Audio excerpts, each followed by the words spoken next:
Hello, everyone. Welcome to Mufasa's book readings. My name is Julia, and I am your reader for today. We're still reading from our book, The 7 Habits of Highly Effective People.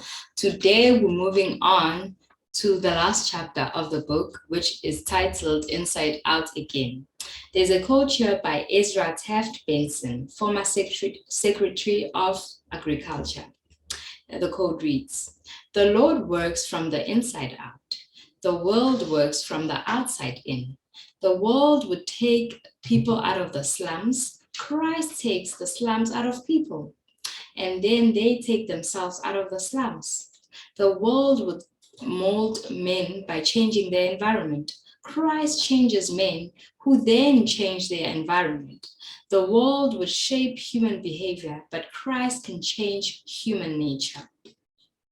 I would like to share with you a personal story which I feel contains the essence of this book. In doing so, it is my hope that you will relate to the underlying principles it contains. Some years ago, our family took a sabbatical leave from the university where I taught so I could write. We lived for a full year in Laie on the north shore of Oahu, Hawaii. Shortly after getting settled, we developed a living and working routine which was not only very productive, but extremely pleasant. After an early morning run on the beach, we would send 2 of our children barefoot and in shorts to school. I went to an isolated building next to the cane fields where I had an office to do my writing. It was very quiet, very beautiful, very serene.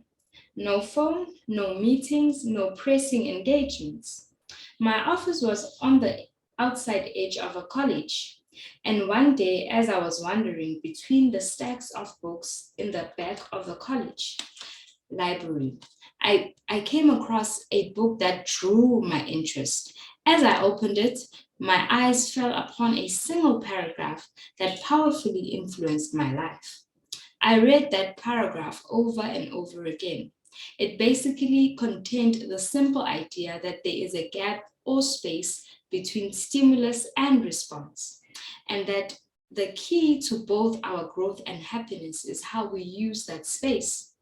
I can hardly describe the effect that idea had on my mind.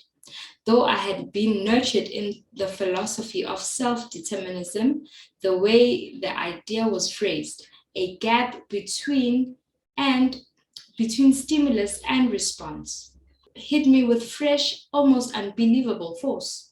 It was almost like knowing it for the first time, like an inward revolution, an idea whose time had come. I reflected on it again and again, and it began to have a powerful effect on my paradigm of life. It was as if I had become an observer of my own participation. I began to stand in that gap and to look outside the stimuli. I reveled in the inward sense of freedom to choose my response, even to become the stimulus, or at least to influence it, even to reverse it. Shortly thereafter, and partly as a result of this revolutionary idea, Sandra and I began a practice of deep communication. I would pick her up a little before noon on an old red Honda 90 trail cycle and would take our 2 preschool children with us, one between us and the other one on my left knee. As we rode out in the cane fields by my office, we rode slowly along for an hour, just talking. The children looked forward to the ride and hardly ever made any noise. We seldom saw another vehicle, and the cycle was so quiet we could easily hear each other. We usually ended up on an isolated beach where we parked the Honda and walked about 200 yards to a secluded spot where we ate a picnic lunch. The sandy beach and a freshwater river coming off the island totally absorbed the interest of the children.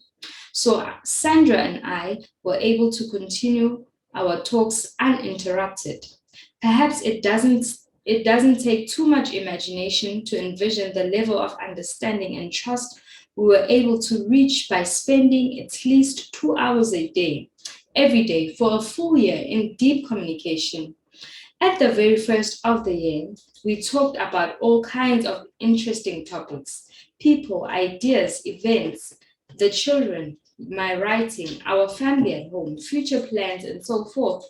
But little by little, our communication deepened, and we began to talk more and more about our internal worlds, about our bringing up, our scripting, our feelings, and self doubts. As we deeply immersed in these communications, we also observed them and observed ourselves in them.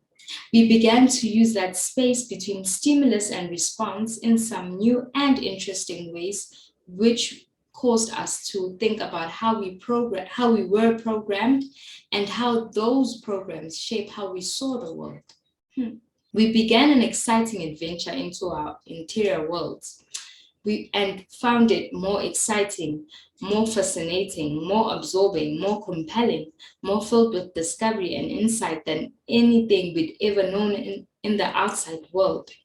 It wasn't all sweetness and light. We occasionally hit some raw nerves and had some painful experiences, embarrassing experiences, self revealing experiences, experiences that made us extremely open and vulnerable to each other.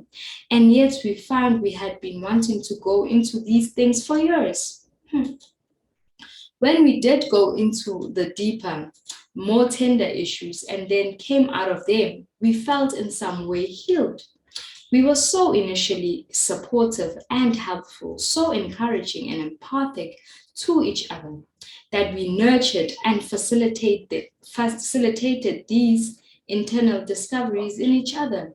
We gradually evolved two unspoken ground rules. The first was no probing. As soon as we unfolded the inner layers of vulnerability, we were not to question each other, only to empathize. Probing was simply too invasive. It was too controlling and too logical.